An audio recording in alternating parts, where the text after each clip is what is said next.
Well, a blanket statement and an easy way, I think, to understand this is we're talking about frequency. Okay, and to make that simple, if we were lifting weights, it's the frequency with which I do these bicep curls that's going to make my bicep grow. Okay, so it's frequency, and we get that. We can add weight, but it still comes down to frequency. So when we get in recovery, we're trying to undo that frequency, right? We talked about 100 golf strokes to the left, 100 golf strokes to the right. Whether it's red light therapy, which is a high frequency, light becomes a really high frequency of power. Cold therapy will slow frequencies down. PEMF is just a stronger application of it. We're just playing with your frequencies, right? You have overworked this thing. We need it to relax, but I need it to make up for a whole week of overworking. So I need an excessive amount of frequencies going the other direction.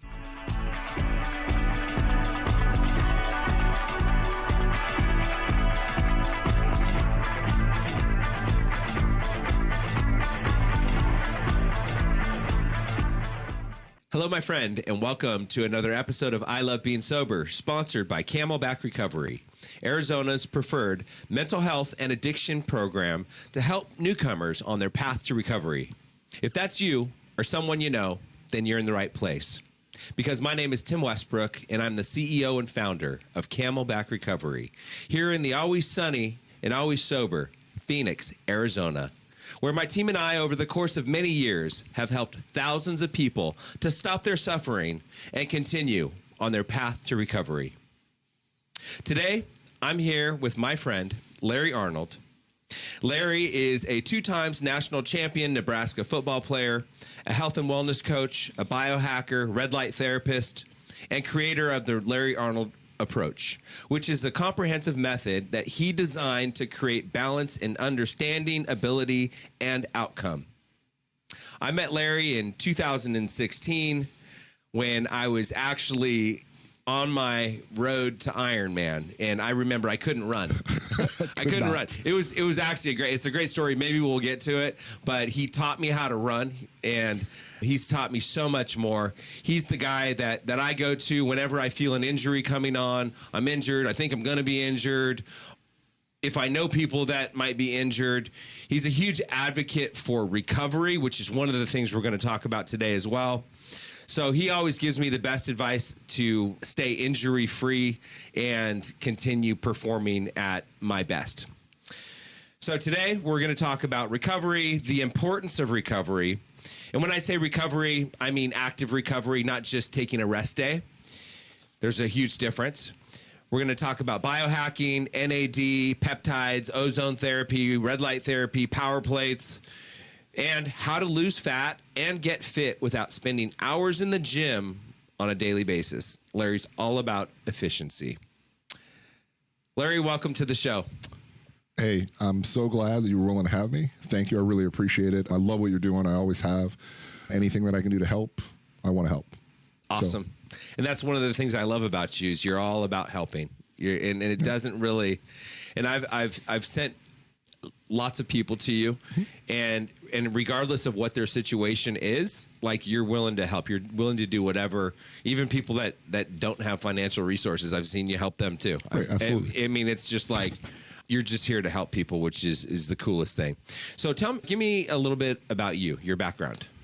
Okay, well, born and raised in Akron, Ohio, lots of sports there. I played every sport growing up, and it took me a long time to realize I wasn't actually interested in the sports themselves. I was more interested in the movement and the things that the body could do and the achievements. But even when I was younger, it was always about helping. Like, I was the little kid who loved the old people in the wheelchair. I loved running into an amputee someplace, and I would want to, help them carry their bags. I was just always interested in trying to help some way. So even when I was on sports teams, I was more interested in what the coach was trying to accomplish, right? I was the guy who would make friends with all the players and try to steer and coach and just be involved. That continued as I got to college age. I ended up playing football. I started to specialize a little bit more, got out of swimming, got out of track, started to focus a lot more on football. Ended up at the University of Nebraska, where we won back-to-back national championships in 94 and 95, and then we won again in 97. But even then, at that level, I was more interested in how they coached, how they motivated us, how they got us to do the things they wanted us to do. And that's just always been my thing. How can I turn that light bulb on for people? Following college, I got into health and wellness, worked with a really large company. I was with 24 Hour Fitness back when it was just 8 clubs. We grew it to 440. We bought the Q clubs here in Phoenix, and that's what moved me out from California to here. And that was pretty much it. You know, that got me into fitness. I realized that my gift was this understanding and this ability to teach it to other people. So I really moved out of the large gym membership space and got more into the personal, private, helping people with health and wellness space. And the rest we're going to talk about today. You know, it went from fitness to recovery pretty quickly. Right. What gives you the right to claim you are an expert on helping people get healthier and more fit? That's actually a really good question. When we talk about the 10,000 hours or we talk about the 10 years experience in anything, the way that I have learned has been my asset. Okay. And it's been it's the value add. But the 4 years learning Olympic lifting in Nebraska and learning performance training and having it applied to me as an athlete, that was enough to really light the fire for me. When I got into the instruction space, I got into the personal training space, and I really thought it was about, you know, big muscles and about teaching people to be stronger and faster and so forth. And so I spent the next 10 years getting every certification known to man. I did NASM, I did ACE, I went down to the Cooper Institute in Texas. I studied with every expert that there was, and what I really wanted to know is how the things were synonymous. How did they work together? And what I found is almost every education or every certification is teaching pretty much the same things. They just have different terminology for it. And I picked up on that very, very quickly. And so, again, I thought that was going to really carry me within the fitness space. But then I got really lucky, and I worked for a physical therapist for 5 years, right? He took me on as I was the exercise tech for his physical therapy patients. That immediately took everything that I knew about performance, power, and strength, and it turned it on its ear. Because now I had to rationalize for what if the person does have one leg shorter than the other? What if the person is coming back from an ACL tear? What if the person does have a bad back? So it made me re-examine everything that I had learned, gave me a little bit different perspective. And then I realized that it's the uneven people or the hurt people or the amputee. Those are the people that need the help. Right? Those are the people who need this explained to them in a slightly different way. So I spent the next 5 to 7 years just working on that. And so now I do understand performance at the highest level. I do understand strength and lifting at the highest level. But more importantly, I understand the people that don't have those, we'll call them static or average abilities. How do we make the adjustments for the people that need help? And that's where the recovery comes in. And you asked a little bit, what is active recovery? Just like you said, instead of just taking a break and resting, how do we actively address the imbalances? How do we actively address the pain or the inflammation that's in somebody's body? And if we can actively address all those things first, then it makes the workouts much more efficient. So 20 plus years of study of the exact same thing is what makes me an expert. Why are you so passionate about recovery? I'm passionate about recovery because I'm passionate about health. I want everybody to be healthy. And in a world right now where we're dealing with either unhealthy or somebody who is fit or somebody who works out, like those are our two ends, right? Those are two ends of the spectrum. Recovery is a part of fitness. It's not okay to just beat the machine up. If we're not putting it back together correctly, then it won't be prepared for the next beating, if you will. It's much like shooting a gun. You want to clean the gun every time you shoot it. That way, the gun will operate. If we just keep shooting it and shooting it and shooting it, it gets dirtier and dirtier and messier. And with our bodies, it's the same. If we just continue to work them, they will get tighter and tighter and tighter. We'll produce more acid and we'll have more pain. And I don't know anybody that wants that from their fitness. Your goal isn't more pain. Your goal isn't tighter joints. Your goal isn't inability to move. Your goal is the benefits of fitness. And the benefits of fitness only happen after the recovery from that fitness session. So if you're working out, you got to recover. Right. I remember talking with you about professional athletes, for example. There's 4 seasons, right? Right. And you got like the preseason, the season, the postseason, and then the off season. The off season. And most people, the average everyday person, like me that just wants to be healthy and fit, I'm going to work out year round. I'm never taking an off season. So tell me about that. So actually explaining it that way is perfect, right? If we start with, we'll use a football player. There is a preseason, and in that preseason, that guy's going to get as strong as he can. He's going to work on his flexibility, get his speed together. That's his chance to prepare. During the season, he's not preparing anymore. He now needs to perform, right? He's not going to get bigger and stronger as the season goes on. He's actually going to get slower and weaker and more run down as the season goes on. So his preseason was his chance to prep. The season, we're going to spend everything we prepped. And that's why in every single sport, at about 3 months in, you start seeing the injuries. Because even with the best prep, the body can only perform at that same level for about 2.5 months, and then we start the breakdown. So everybody starts getting injured around the playoffs. They'll sit a guy for 3 games. Right. Because he's running out of energy. The season was supposed to end in 3 months. After the season, that person would literally just stop. You could do some flexibility stuff and start your off season now for 3 months and totally rest, let your body heal, let it completely recover. Then you would begin your workouts. Then you would begin your new preseason and your new postseason. But the point is, we need that rest. Without the rest, the muscles can't heal, the joints can't recover, your neuromuscular system can't recover, your hormones can't replenish. So since you're not going to take an off season, then what we need to do is build in recovery modules so that every other day in between your workouts, or every 3 days, we take some time, clean the gun, get it prepared, so now we can go at it again pretty hard. And I know one of the things I've heard you say many times, which is if you don't take the recovery, your body will force you to take the recovery. 100%. The time that I spent in the physical therapy clinic was really when I saw that come up. And we would fix an issue on somebody, perhaps their knee, and they would go right back to what they were doing. And in 3 months, the same guy would be back, and now it's his back. And so now we fixed it back. Right. But in 3 months, the same guy would be back, and it was his shoulder. And that's when I began to realize these cycles. These people aren't taking breaks, so the pain is just shifting from one place to the other.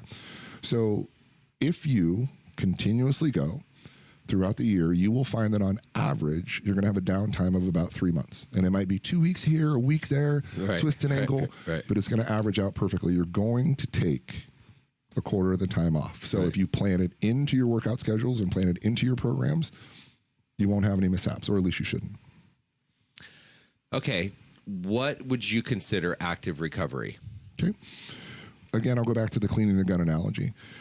Whatever you have done, we need to undo. So if a golfer comes to me and his back hurts, then I just assume, okay, so you just twisted, let's say you shot 100. So you just twisted full force 100 times to the left with a weighted thing in your hand. And then you went home and sat on the couch and you wonder why your back hurts tomorrow. Well, you could go in the garage, change your grip, and swing 100 times the other way, and your back would be back to neutral. So we need to find a way to undo whatever it is that you've done. And really what we're trying to do is eliminate that inflammation.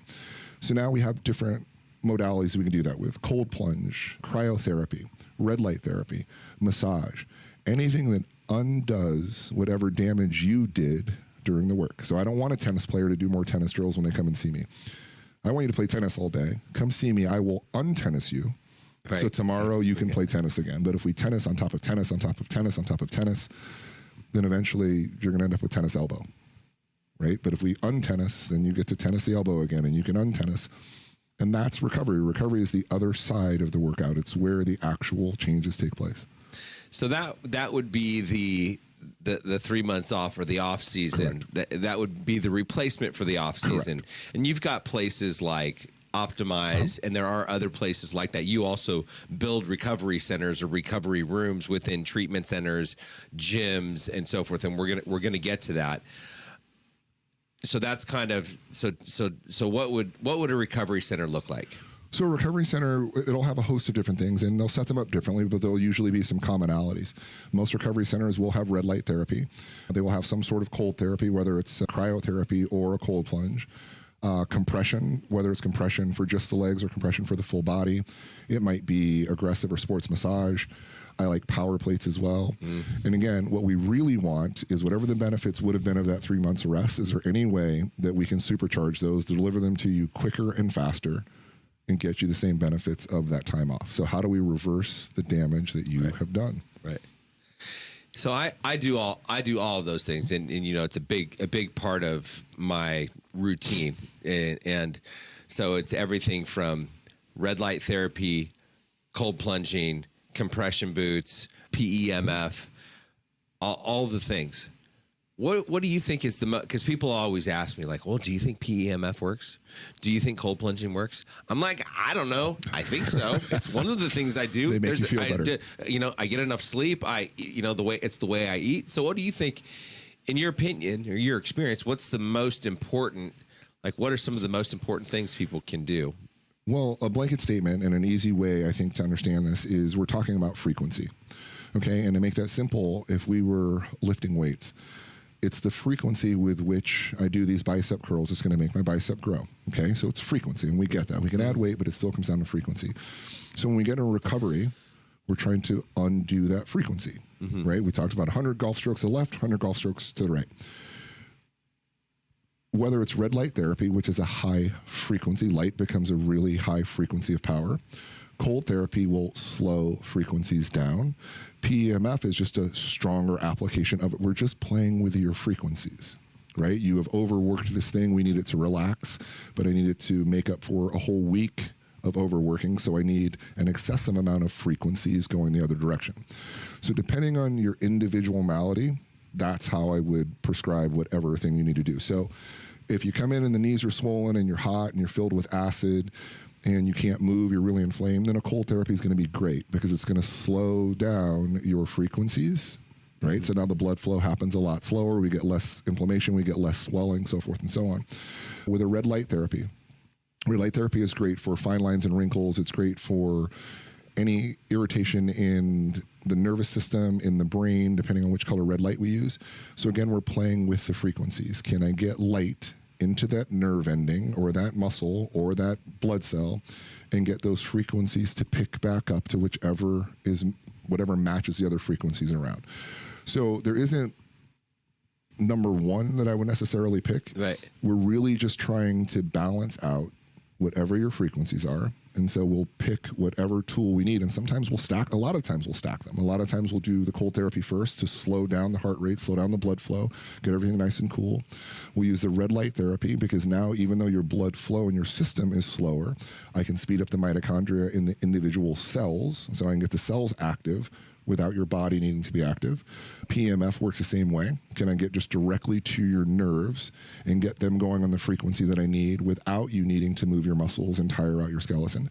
So again, it's just a frequency game, and we got enough technology now that we don't have to rest 3 months. We can pretend and get it done in an hour. Right. Which is much better for me anyways. Well, for somebody who needs to get back out tomorrow, right, and do the training again. Right. We have to clean this gun now because you need more training tomorrow. I can't stack the training on top of the training. I want more training tomorrow. Need it, want it. I mean, well, if we can get the recovery in, then we can actually speak to the need, right? I do need you to work out more often in order to keep up these days. But if you're not going to take that 3 months. Or if you can't get that rest in, then those workouts aren't available. So now that we can provide that rest in a clinical setting, and we can do it quickly, I can get you 2 to 3 days worth of recovery in under an hour, right? We can scientifically do that. So that's what we're looking for. The same way that we're supercharging workouts now, right? People are doing extreme this, extra that, super heavy, super fast. Well, then the recovery needs to match that. We need to literally upgrade our recovery. You can't just rest. Before, you used to run a mile and you would rest. Well, now people are running 20 miles. They're doing CrossFit. They're doing all these different things. So the recovery needs to be high powered as well. Well, and the other thing, as I'm just sitting here thinking about it, one of the benefits of the workouts that I do it's the mentally, emotionally, spiritually. So it's not just the physical fitness. I mean, physical fitness, that's great. But that's actually not the most important thing for me and for most of the people that I know. And I think a lot of people don't even realize the benefits of working out and exercising on their mental health. Well, I'm actually glad you brought that up because that's really why recovery is so important to me. So many people, you especially, you were one of the first ones. Mm-hmm. That light bulb for me was I realized, you really do this to manage your mental health. Mm-hmm. So I'm telling this person, I need you to rest, I need you to take breaks. And they're looking at me and they're very honestly letting me know that, listen, my psyche is tied to this. I need this. Right. So now the recovery becomes even more important to me because now I realize that if for any reason you should get injured or there's too much inflammation and you can't exercise, we're going to have a problem. Right. So I need recovery because exercise is important to you to stay mentally healthy. So if I can keep the body in a state of repair where you're constantly able to exercise, then we've got a thing. And when we talk about how important exercise is, it is for mental health because we get all this endorphin release, we get all this dopamine, we get our chemicals and our hormones get to do what they're supposed to do. The problem is the more often we do that, the more wear and tear we put on the body to get that release. So the release is good. The wear and tear is still bad. And we're still left with all those acids from the wear and tear just trying to get that release. If I can manage the acids for you, you can keep exercising.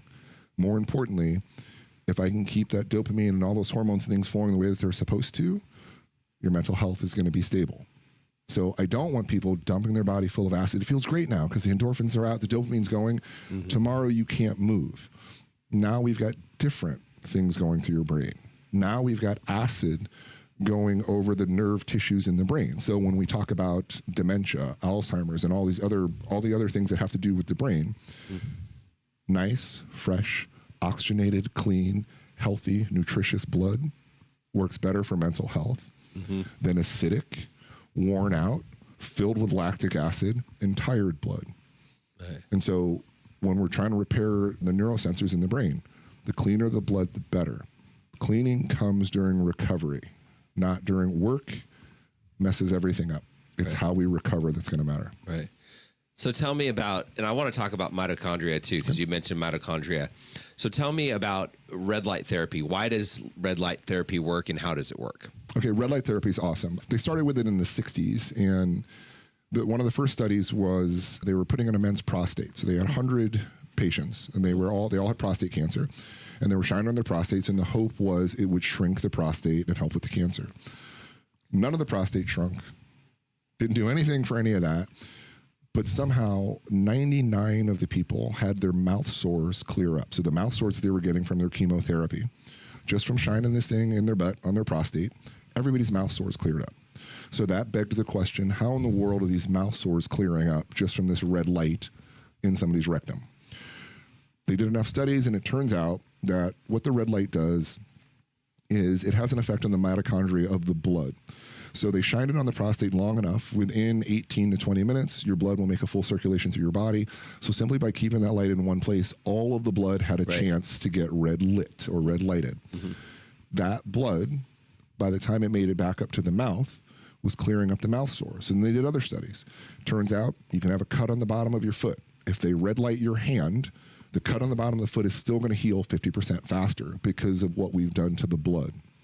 So the smaller devices will work because eventually all of your blood will have been exposed to the red light, and it will go through, and wherever that blood goes, it's going to be more effective because the mitochondria in that blood has gotten light. The same way that sunlight provides energy to plants, red light provides energy to cells. So now we know that yes, we could red light the blood and let it have its own effect throughout the body, but we can also red light individual areas for spot treatment. So you could just red light the wound itself, and now you don't have to wait for all the blood to get red lit. The wound itself will heal 50% faster. The hats that they show that will grow your hair, those lights are set at a specific depth that those lights are going to activate the growth molecules for the hair. The thicker your hair gets, the less effective the light is because it can't make it through the hair, but it will grow hair. So it does find lines and wrinkles. It does get rid of inflammation in the muscles. It does get rid of ischemia in the brain. And the way that it works is this. A white light from a tanning bed or sunlight is called 0 nanometer, or it means it reflects directly on the surface. So the same way that that white light has an effect on your skin cells, it affects the mitochondria, makes them active, they turn darker, they die, and they slough off. That's the cancer-causing part. So if we remove the white light, we're left with the reds, the blues, and the greens. Red light is only active at, they're called nanometers, but we'll refer to them as millimeters. So 600 nanometers below the surface of the skin. So it's only active below the skin. It does no burning. It just activates cells and never gets them to the turn off or burn state. So if you do the skin level light, it will give you great skin. Women go get facials all the time. They put goggles on them. They turn on a red light. The woman's face has never looked better. Right.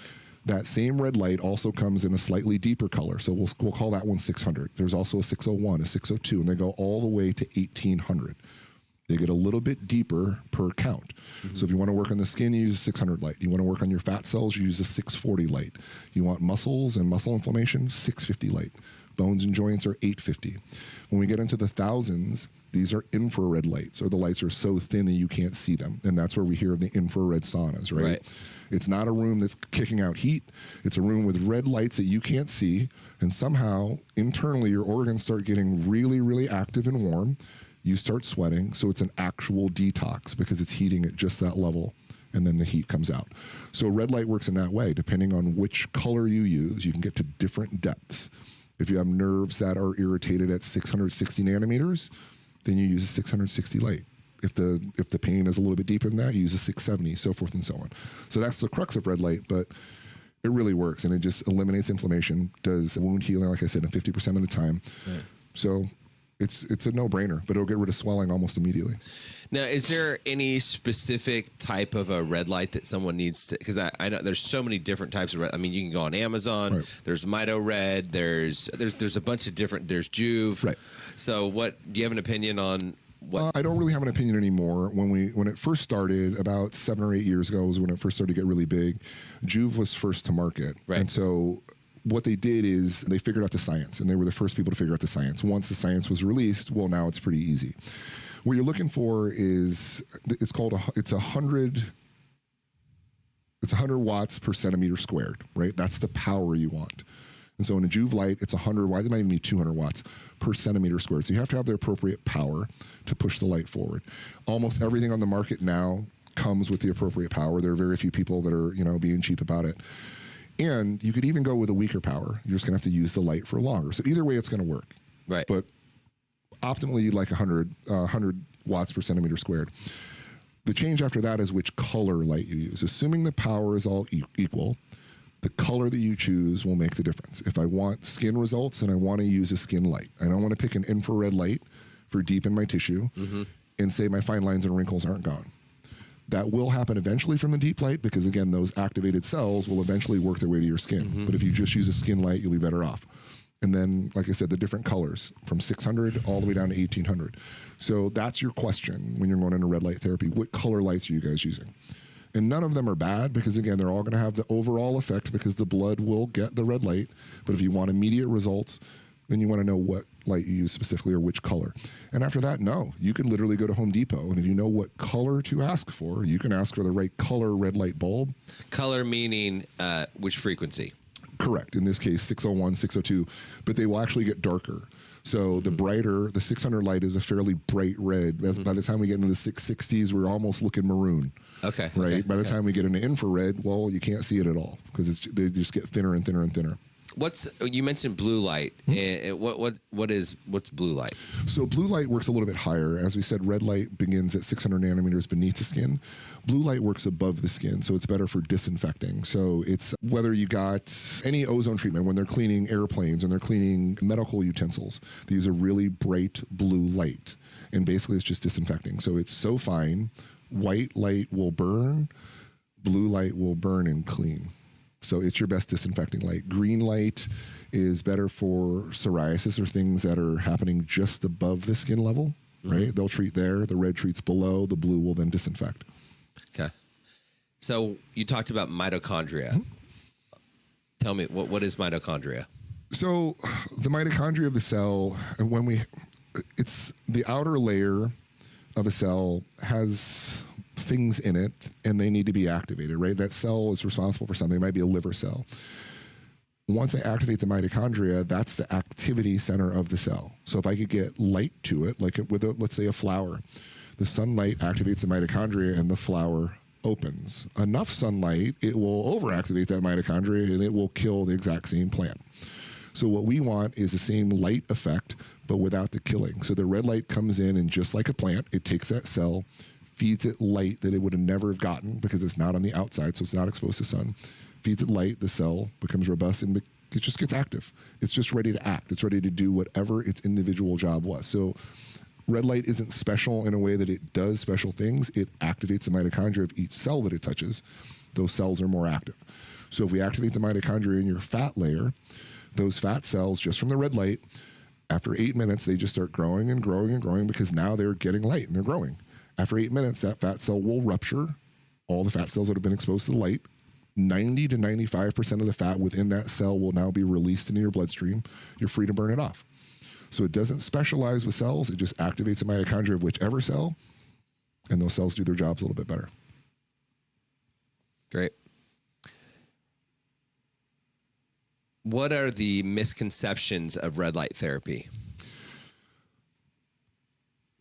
A lot of people ask, is it like tanning, right? Is it going to tan my skin? People will get out sometimes, get out of their red light bed, and they're upset because they can't see any visible changes.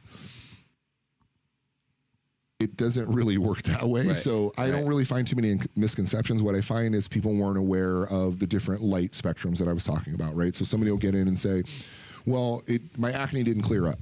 Well, what color light did you use? Well, I used a 650. Well, then it might take a day or so for that blood to work around and do its job. If we had used a 600, then perhaps the acne would have cleared up. So it's just an information play. I don't see too many misconceptions right now. There's some people that worry, well, what about cancer cells, right? Mm-hmm. If it's going to activate the mitochondrial cells, what about the cancer cells? Isn't it going to activate those? Cancer cells work a little bit differently. And what we're looking for is, if let's say the cancer was more than 50% of your cell count. Now, would I recommend red light therapy? I personally would not, because I now know that it's going to activate the mitochondria. What I'm hoping is, if it's 10%, if I activate all the mitochondria in this body, the healthy ones are going to be able to overtake and starve that out, right? But if we were over 50%, we'd be having a different conversation. I don't know if I want to feed those cancer cells, but in a healthy body, or in a mostly healthy body, if I give it more power and more strength and more health, it should right all of its wrongs by itself. Are you familiar with the peptide melanotan? A little. I know a couple people, but I haven't tried it myself. Okay. So I have. I mean, you can see I'm pretty tan. It works. It works. So same thing. Yeah. Instead of cooking those cells and allowing them to do this other thing, we could activate the adipose tissue and the brown fat, which actually makes things browner. Right. And we can tan people without cooking them. Right. So really, it comes down to the excitement of the mitochondria. I can chemically excite them enough to where they start to brown. Right. You could keep exciting them and you'll kill them. Right. But chemically, we can actually measure that. And so that's actually how it works. That's how all the tanners work. Right, right. Yeah, and I know some people are saying, man, you need to wear sunscreen. It's like, well, it's the way that the melanotan works is it works on the, I don't know how to explain it correctly, but it's the melanocyte. Uh-huh. And what it does is it does something with the UV rays. So it's actually not hurting my skin. It's not going to hurt you at all. At all. It's not. Sun, again, when we go back to that flower, the sun will grow that plant, and it will actually cause it to wilt a little, but we're hoping the sun goes down in time. And tomorrow we can do this cycle again, and this plant will live a nice, long, healthy life. If we were to keep that sun on, then yeah, it's going to go too far. So the beauty in medicine, the beauty in science is now we can study those things. How do we get you chemically to just the brown spot, not the dying spot, right? And if I double dosed you, we're going to go a little far. Yeah. And so that's what we like about medicine. We're able to measure things. We're able to actually, we have some parameters. We can look at it. And we know when too much is too much.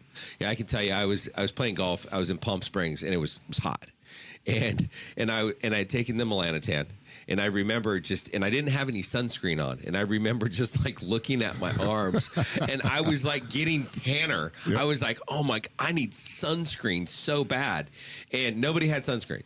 I mean, I'm in Palm Springs. It's 110 degrees. Nobody has sunscreen. And I just watched myself getting tanner. But I didn't burn. No, I just got really tanned. That's exactly it. It basically it opens up the melanocytes and allows you to drink in the light. And again, that just causes a browning effect. We don't have to burn it, though.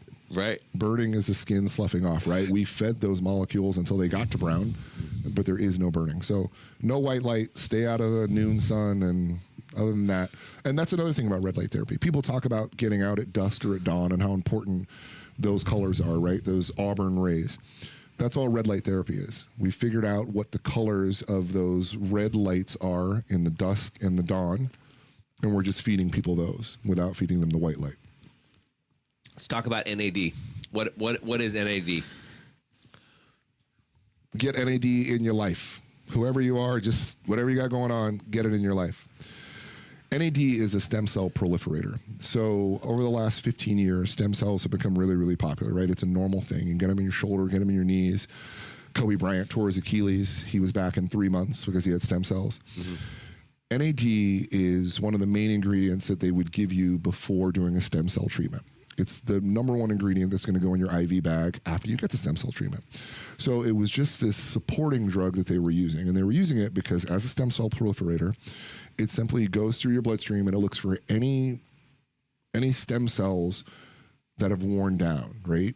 Or any, what's the word I'm looking for? It's escaping me right now. I really want this word.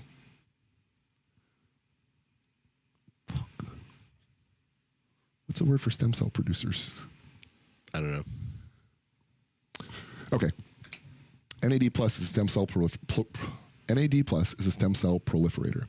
So you'll give it to somebody before they would do any stem cell treatments. And what we do is you put it in the bloodstream, it goes through your salt receptors, your alcohol receptors, any of your stem cell receptors that have worn down over time due to overuse, it simply grows them back. So it doesn't differentiate. It doesn't discriminate. You've been eating too much salt, and now your salt receptors are worn down. NAD will simply grow them back. Now one dash of salt tastes like salt. So now people take it as an anti-aging medication. It's the number one anti-ager on the planet right now. Because if your skin is beginning to wrinkle, basically your collagen receptors have worn down over time. This will just regrow them. You've been drinking too much. Your alcohol receptors, it takes a lot of alcohol to get you drunk. It will grow back your receptors. They're using it a lot for opiate addiction, right? The opiate receptors have worn down. Within 10 days at 1,000 milligrams a day of NAD+, it will grow back those receptors. So the NAD itself isn't magic. It doesn't discriminate. It will grow back whatever receptors are worn down in your body, now allowing you better health, better recovery, better brain function. It's regrowing brain tissue. People are losing their stutters when they're dealing with autism, when people are dealing with, there were a couple guys doing epilepsy. There were people doing just anything. Get NAD in your life. It will start off with your energy. Your brain will go crazy. To me, it reminds me of that movie Limitless. I explained it that way, like a limitless pill. Yep. The first time I did it, a friend took me. It took us 2 hours to get it done. It felt terrible going in. But when we got in his car and we left, we're driving down the street, and I didn't want to say anything because I thought, I must be tripping.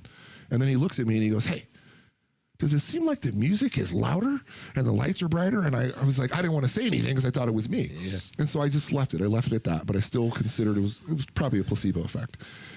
6 days later, I'm standing in my kitchen doing dishes, and I swore we had a power surge. I'm just scrubbing a pan, and the lights just shut down by like 15%. My hearing, I went like 15% deaf. The room got 15% colder, and just like that. And I looked up, and I asked, my mom was with me, I said, "Power surge?" She's like, "Boy, what are you talking about?" I'm like, "You didn't see that?" She goes, "I don't know what you're talking about." By chance, we went the very next day to do NAD again. And the very second she plugged me up, the lights turned back on, the sound went back, and I was like, that was it. And I've been using it since then. And it's amazing. You will think about things that you haven't thought about for 20 years. You will come up with the answer. Your brain just works quicker. You relate to people better. But what it does for your health is more important. Are you doing NAD subcutaneously, or are you doing the IV bags? I try to do both. I prefer the IV bags. They do take a long time, though. Yeah, they do. It gives you kind of a nauseous feeling when it goes in.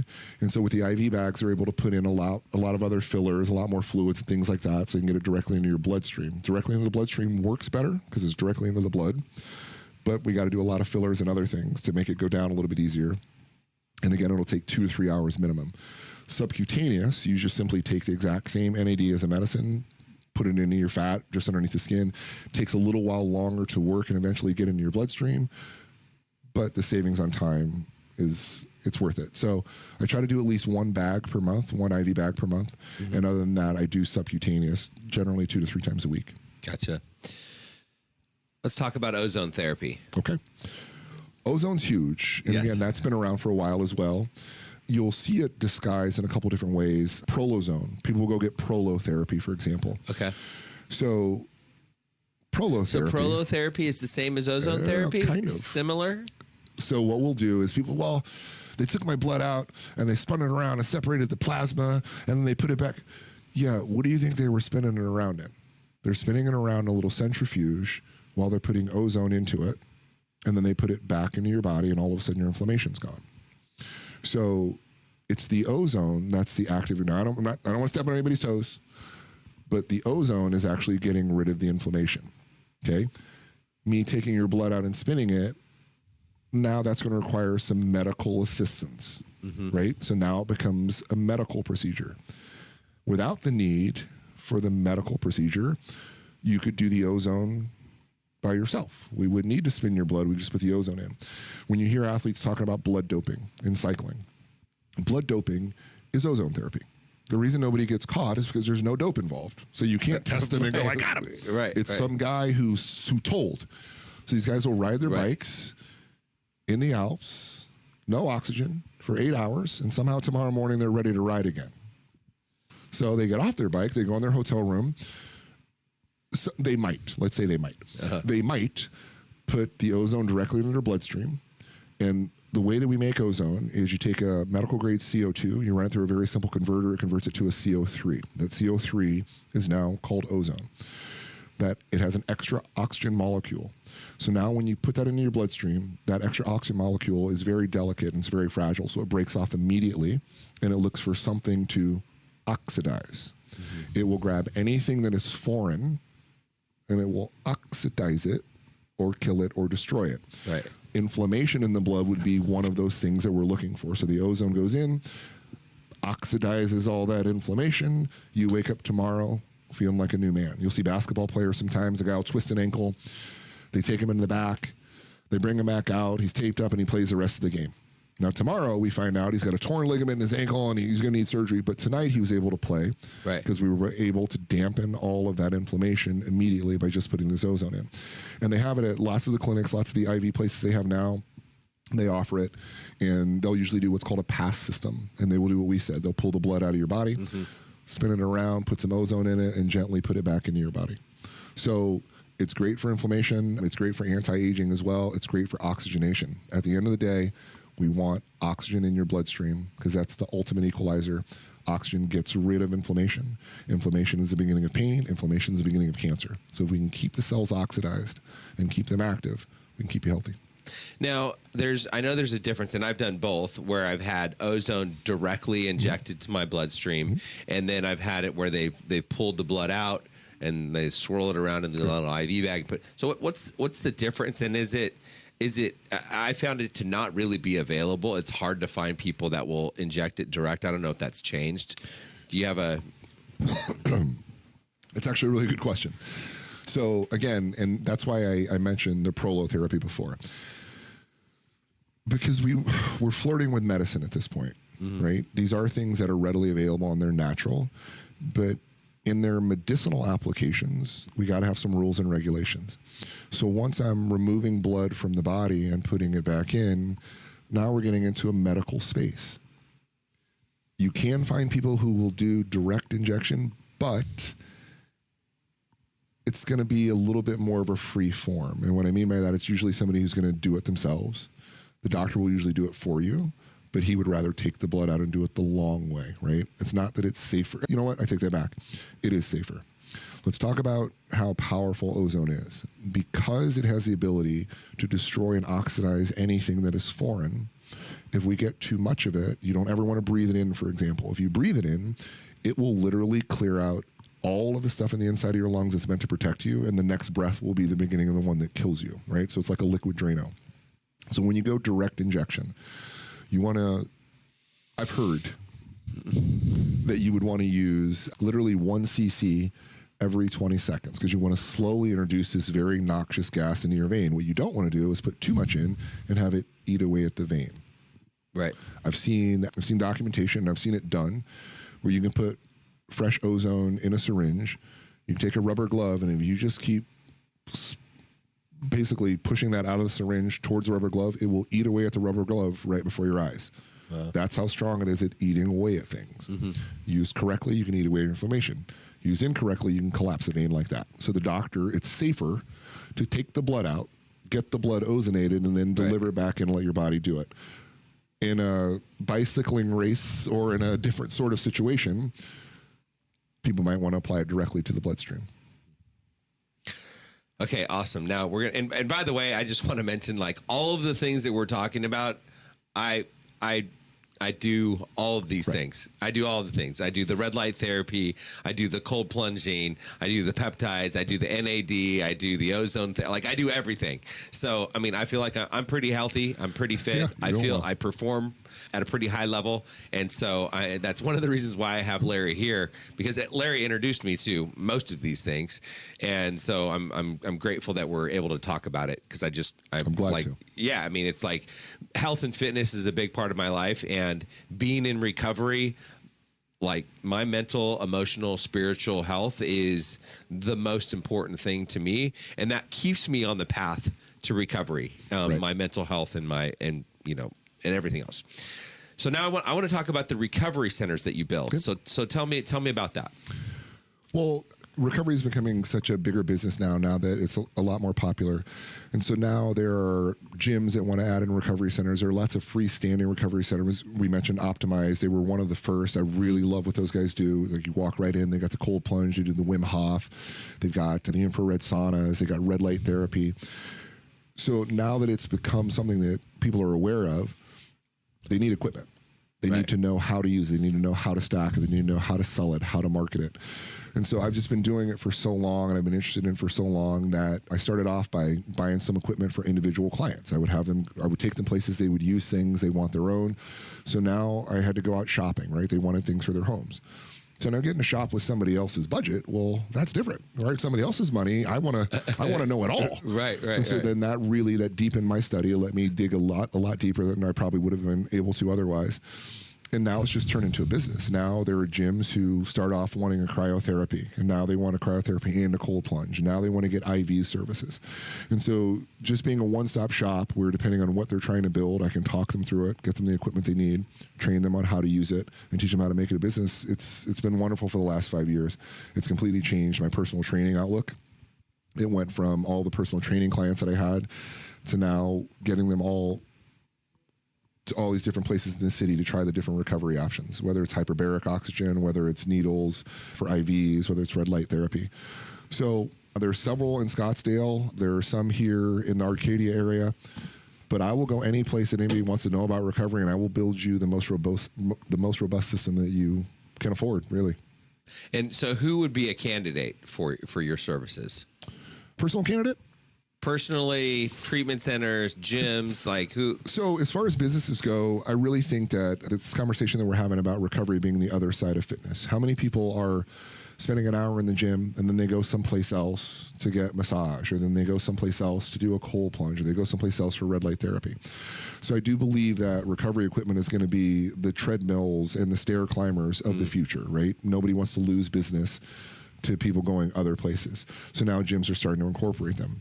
So like I said, a lot of the smaller private gyms, the larger gyms, it's a little bit harder of a buy-in because you got to go through corporate, but they'll be there soon. Right. Planet Some of them Fitness. are already there. You know, the best, and this is so funny to me, but Planet Fitness, right? They've got a red light recovery booth. Do they? They've got, they were the Fitness? first ones. Wow. They don't know what they have. This is such a deep science that when you go into Planet Fitness, I think it's $9 a month for the general membership. Right, yeah. But they got this separate membership that's a Black Card membership. And the Black Card membership, they got this other room over to the side. And now that one isn't month to month. It's $22 per month, but you have to sign a contract.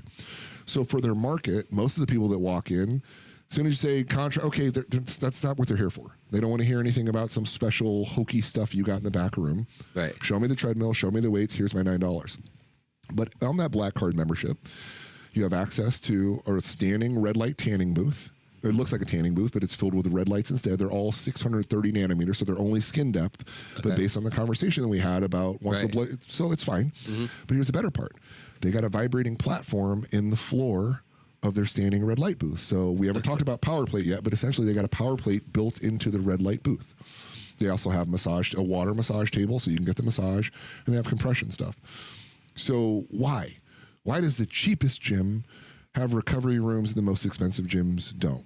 Well, the only real job I've ever had was a 24-hour fitness job, so I know about scaling gyms. And the way that scaling a gym works is this. You want to move into a neighborhood, socioeconomically maybe a little bit less, so now I can charge really low. So now at $9 a month, When I get to 3,000 members, and that should take me roughly a year to 2 years at $9 a month, by then the neighborhood should be changing. At that point, at 3,000 members, a 24-hour fitness will come by and say, you guys got 3,000 members? We're going to buy you.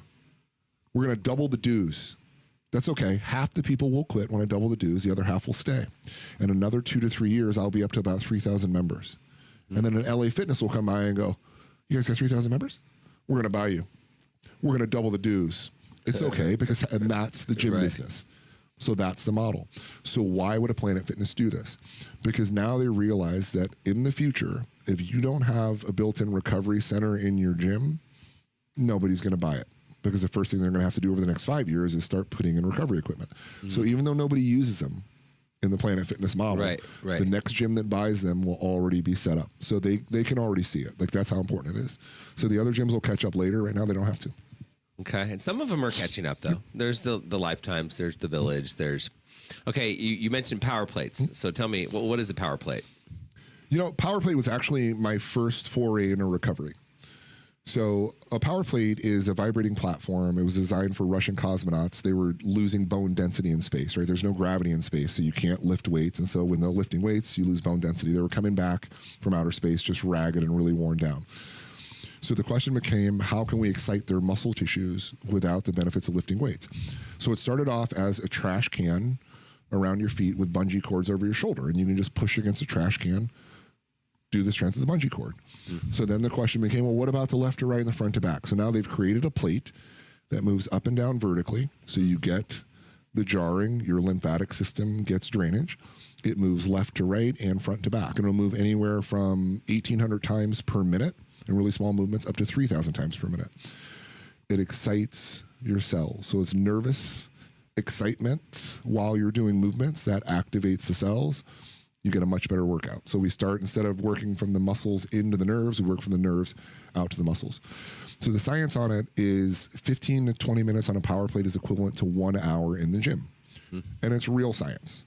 Because again, we were talking about frequencies. So I can either do one curl, and I can do it 1,000 times. That's going to be a great frequency, but by then my elbow is just going to fall apart. The power plate will move 2,500 times per minute.